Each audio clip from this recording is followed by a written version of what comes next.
কাদের সিদ্দিকী নিয়ে বহু বিতর্ক আছে এবং আমরাও এখনো বলেছি, অনেকবার বলেছি, আমি বই খাতায় যে কাদের সিদ্দিকীকে চিনি আর বাস্তবে আমাদের জীবনে যে কাদের সিদ্দিকী চিনি, এটা আকাশ পাতাল পার্থক্য। আমার কাছে যদি বলেন যে রাজনৈতিক হিপোক্রেসির জায়গা থেকে প্রশ্ন তুলি কিনা, আমি বলবো হ্যাঁ, অনেক কিছুই তার দেখেছি। আমাদের এই গত 5, 10, 20 বছরে কাদের সিদ্দিকীর যে অবস্থান দেখেছি, সেটা কখনোই 75-এর কাদের সিদ্দিকী, 71-এর কাদের সিদ্দিকীর সঙ্গে মিলে না।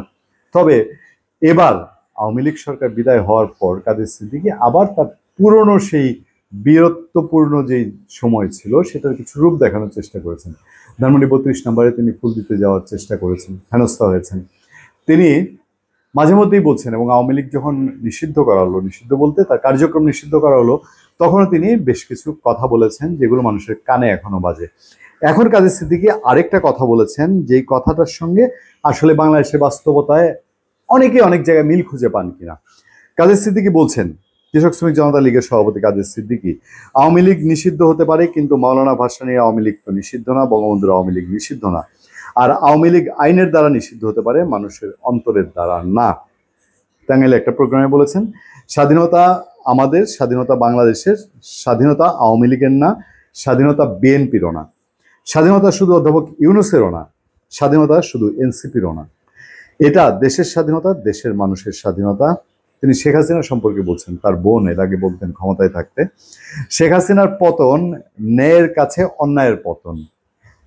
আচ্ছা, শেখ হাসিনার পতনে বৈষম্য বিরোধী আন্দোলনকারীদের ভূমিকা আছে, কিন্তু সর্বোপরি আল্লাহর রহমতে দেশের জনগণের দ্বারা শেখ হাসিনার পতন হয়েছে। একটু ভুল পাল্টেছেন, শেখ হাসিনা ক্ষমতায় থাকলে এভাবে বলতেন না, শেষ দিকে, আগে বলতেন কিন্তু শেষ দিকে বলতেন না।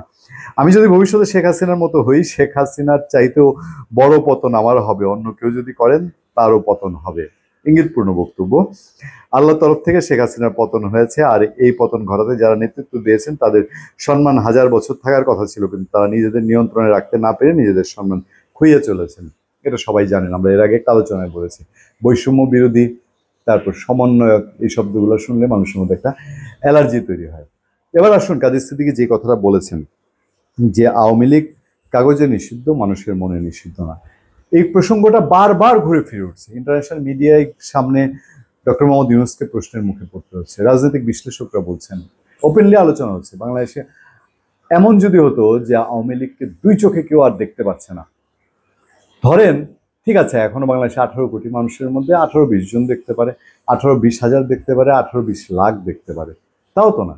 এখনো কোটি কোটি মানুষ একটা দলের প্রতি তার সংবেদনা রয়ে গেছে। সেই দলটি যখন কার্যক্রম নিষিদ্ধ হয়, তখন ওই দেশের 18 কোটি মানুষের যদি 3 ভাগের 1 ভাগ মানুষের এরকম অনুভূতি থেকে থাকে বা তাদের সেরকম অবস্থান থেকে থাকে, ওই অংশটিকে বাদ রেখে বাংলাদেশে একটা সুষ্ঠু ঐক্যবদ্ধ জাতি গঠন করা কতটা টাফ, এবং সেই টাফ কাজটিতে ডক্টর মোহাম্মদ ইউনূস হাত দিয়েছেন। এটা কি শুধু তার ইন্টারিয়াম টাইমের জন্য, নাকি দীর্ঘমেয়াদী বাংলাদেশের চিন্তা করে? এই কথাটা, প্রশ্নটা উঠতেই পারে, কারণ দীর্ঘমেয়াদী বাংলাদেশের চিন্তা করলে, দীর্ঘমেয়াদী ঐক্যের কথা চিন্তা করলে এই দেশের একটা বড় জনগোষ্ঠীর মতামত বাইরে রেখে বাস্তবায়ন কি সম্ভব? যে স্বপ্ন, দিবা স্বপ্ন অনেকেই দেখেন। ধন্যবাদ সবাইকে, ভালো থাকবেন, সুস্থ থাকবেন। আপনার সাথে আমি আতিক রহমান পূর্ণিয়া।